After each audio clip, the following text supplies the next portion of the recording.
അപകടങ്ങൾ തുടർക്കഥയാകുമ്പോഴും അവശ്യ സംവിധാനങ്ങളില്ലാതെ പുതുക്കാട് താലൂക്ക് ആശുപത്രി. നെല്ലായി മുതൽ ആമ്പല്ലൂർ വരെയുള്ള പ്രദേശങ്ങളിലാണ് ദേശീയപാതയിൽ ഏറ്റവും കൂടുതൽ അപകടങ്ങൾ നടക്കുന്നത്. അതിൽ തന്നെ പുതുക്കാട് സിഗ്നലിലും KSRTC സ്റ്റാൻഡ് പരിസരത്തും ദിവസേനയൊന്നോണം അപകടങ്ങൾ ഉണ്ടാകുന്നുണ്ട്. എന്നാൽ അപകടങ്ങളോ അത്യാഹിതങ്ങളോ ഉണ്ടായാൽ ജില്ലാ ആശുപത്രിയിലേക്കോ മെഡിക്കൽ കോളേജിലേക്കോ റെഫർ ചെയ്യുന്ന പഴയ രീതിയാണ് ഇപ്പോഴും പുതുക്കാട് താലൂക്ക് ആശുപത്രിയിൽ പിന്തുടരുന്നത്. ഇവിടങ്ങളിൽ അപകടങ്ങളുണ്ടായാൽ ഏറ്റവും അടുത്ത വൈദ്യസഹായത്തിന് സമീപിക്കാവുന്നത് പുതുക്കാട് താലൂക്ക് ആശുപത്രിയിലേക്കാണ്. എന്നാൽ ഇവിടെ അത്യാഹിത വിഭാഗമോ ട്രോമ കെയർ സംവിധാനമോ കാര്യക്ഷമമായിട്ടില്ല എന്നുള്ളതാണ് ഇവിടുത്തെ ഏറ്റവും വലിയ വെല്ലുവിളിയും.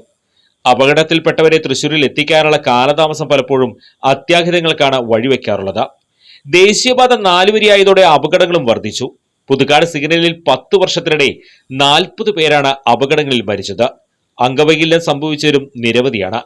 അതിനു പുറമെ സാധാരണക്കാരെ ഏറ്റവും അധികം ബാധിക്കുന്ന OP വിഭാഗത്തിൽ പ്രത്യേകം ടോക്കൺ സംവിധാനം ഏർപ്പെടുത്തണമെന്നത് നാളുകളായുള്ള ആവശ്യമാണ്. OPയിൽ രോഗികളെ പരിശോധിക്കുന്നിടത്തും തിരക്ക് നിയന്ത്രിക്കാൻ സംവിധാനമില്ല. ഒരു രോഗിയെ പരിശോധിക്കുമ്പോൾ തന്നെ പിറകിലും വാതിൽ കടന്ന് രോഗികൾ നിൽക്കുന്നത് പതിവ് കാഴ്ചയാണ്. തോട്ടമേഖലയിലെ സാധാരണക്കാരായ നിരവധി പേർക്ക് ആശ്രയമായ താലൂക്ക് ആശുപത്രിയിൽ പ്രായമായവരും ഭിന്നശേഷിക്കാരും തിക്കി OP ടിക്കറ്റ് എടുക്കുന്നത് പതിവാണ്. പ്രസവ വിഭാഗം ഇനിയും പ്രവർത്തന സജ്ജമാക്കാത്തത് മറ്റൊരു പോരായ്മയാണ്. 6 മാസത്തിനുള്ളിൽ പ്രസവ വിഭാഗം കാര്യക്ഷമമായി പ്രവർത്തിപ്പിക്കാൻ ആരംഭിക്കുമെന്ന് ആശുപത്രി സന്ദർശിച്ചപ്പോൾ മന്ത്രി വീണ ജോർജ് ഉറപ്പ് നൽകിയിരുന്നു. എന്നാൽ 1 വർഷത്തോളമായിട്ടും ഉറപ്പ് പാലിക്കപ്പെട്ടിട്ടില്ല.